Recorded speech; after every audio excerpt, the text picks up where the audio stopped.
நாம் சுவாசிக்கும் வானம் யூவி கதிர்வீச்சை குறைக்கின்றது. ஆனால் மனித செயல்களில் இருந்து அது மெல்ல மெல்ல குன்றுகிறது.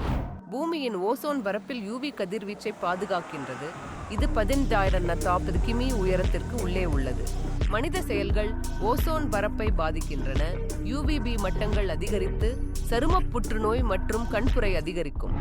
ஓசோன் பரப்பின் முக்கியமான வேலை யூவிபி கதிர்வீச்சை தடுத்து பூமியை பாதுகாக்கின்றது. யூவிபி எனும் கதிர்வீச்சு சருமத்தை பாதிக்கின்றது. நான் நாசா வலைத்தளம் மூலம் யூவி கதிர்வீச்சை பற்றி மேலும் அறியலாம். யூவிபி கதிர்வீச்சு உடனடியாக டிஎன்ஏவை பாதிக்கும். ஓசோன் பரப்பு மெல்ல மெல்ல குறைவதால் கூடுதல் யூவிபி கதிர்வீச்சு பூமியை அடைந்து பயிர்கள் மற்றும் கடல்சார் வாழ்வை பாதிக்கின்றது. மாந்துகளின் செயல்கள் ஓசோன் நட்டத்தை அதிகரிக்கின்றன. முடிவு: யூவிபி கதிர்வீச்சு அதிகரித்து கூடுதல் பாதிப்புகளை ஏற்படுத்தும். ஓசோன் பரப்பை பாதுகாப்பதற்கான அறிவியல் முயற்சிகள் தொடர்கின்றன. நாம் அதை பாதுகாக்க வேண்டும். அடுத்த தலைமுறையை பாதுகாக்க அணுவியல் வல்லுநர்கள் ஒழுக்கமுறைகளை ஆராய்ந்து ஓசோன் நிறமண்டலத்தை பாதுகாக்க புதிய வழிகளை உருவாக்கி வருகின்றனர். இதனால் யூவி கதிர்களை தவிர்க்கலாம்.